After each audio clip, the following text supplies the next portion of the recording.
When they announced a Star Wars anime, immediately I thought of a chibi Boba Fett and Jabba bobbing along to campy J-Rock.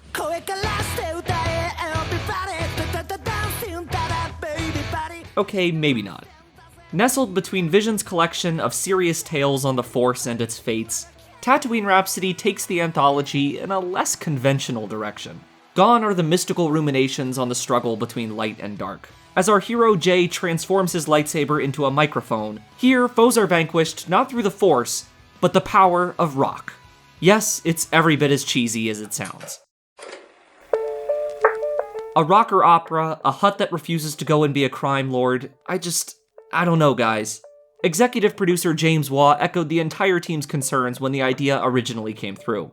Yet, conceptually, the short represents exactly what makes this anthology such a fresh and interesting project. It's that goofy weirdness anime readily provides, and the willingness to not just play it safe this franchise so desperately needs. Bringing Star Wars to anime was a match made in heaven. Anime's diversity of style is one of its most alluring characteristics, both in the stories it tells and the visuals used to bring them to life. An anthology then provided the perfect opportunity to use this strength to its fullest. Anime encompasses every genre, every mood. Look no further than Tatooine Rhapsody's placement in the series. Between the duel's homage to Akira Kurosawa films, which originally inspired this franchise, and Hideyuki Imaishi's patented fanfare in The Twins. Anime is what Star Wars can be. For a while, the franchise has felt like a huge missed opportunity to me. They could be doing so much more with its limitless worlds and history. These explorations have always existed in some form or another, but rarely on the franchise's center stage. Star Wars has had a sort of identity crisis with what it wants to be, caught up in a corporate purgatory without any real cohesive vision. There's a fine line between respecting the past while forging a new direction, and using it as a crutch for a cash-in. It's easy to repackage what's already been done, and financially safe, filling media with a digestible checklist of familiar plot points and easy-to-catch references to give audiences a cursory rush of connect the dots. It's not a formula built on challenging concepts or deft at producing inventive outputs.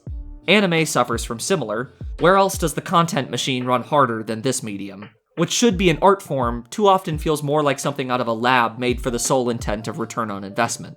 However, the creative energy that makes anime special still exists, even if the industry isn't set up for it. No short captures the beautiful weirdness of this marriage better than Tatooine Rhapsody, not only because of its extremely anime narrative, but the people behind it. From the surface, Studio Colorido made a curious choice to take on a Star Wars anime, especially next to the flashy style of Studio Trigger, a more obvious pick. However, in its brief but vibrant history, Colorido has quickly established itself at the forefront of the industry, with its innovative digital techniques, distinct palettes, and perhaps most importantly, a healthy work environment to foster such creativity. Whether a feature-length film or a simple commercial, Colorido's works always carry the positive spirit and bright colors for which they draw their name. Who better to showcase the limitless creative potential this medium can hold than a team of people who've allowed it to flourish through their shared values?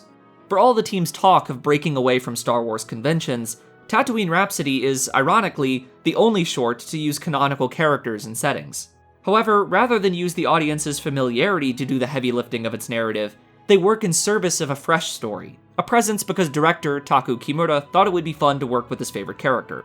And really, that's Tatooine Rhapsody's strongest selling point, the fun its staff clearly had with the concept. It stumbles a bit on the execution. Other shorts do a better job giving the impression of a rich, full story in the limited runtime, whether through condensed yet still biting characterization, or honing in on a more atmospheric vibe. Tatooine Rhapsody is without a doubt the campiest segment, so your mileage may vary depending on the level of corny you can take. Still, while I wouldn't place it among my favorites, few epitomize the project more. The producers wanted to ensure the short maintained the heart and values intrinsic to Star Wars, regardless of the goofy narrative direction they went. But first and foremost, Tatooine Rhapsody has the heart of anime. Yes, at its core, this is still a Star Wars story, drawing a connection between the spiritual energy of the Force and the more ordinary power of creating something. But what seems weird for a Star Wars production can be found all throughout this medium. That's what Star Wars needs, the willingness to throw caution to the wind and try something because it sounds fun or interesting. It's not just the different places, periods, or people they could take us to, but the types of stories. From the highest of stakes to the most mundane, each has something to say. Fitting that Tatooine Rhapsody tells the tale of two bandmates breaking free from the weight of their history, Jay's training as a Jedi, and Geezer's family of crime lords. Director Kimura put it best. This is a story about music. We're sending out the message, do what you want to do, and don't be caught up in the past. Through Visions, Star Wars has done just that.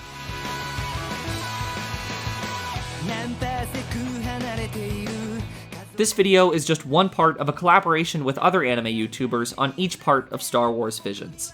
We all took one short and had the freedom to cover it however we saw fit to let our styles and voices come through, just like the feature itself. You can catch the full series of videos by following the link to the playlist in the description. The project was again spearheaded by the usual editor of this channel, Mr. Nice Guy, whose video on the twins was also uploaded here. Everyone did a terrific job with the prompt, you won't want to miss.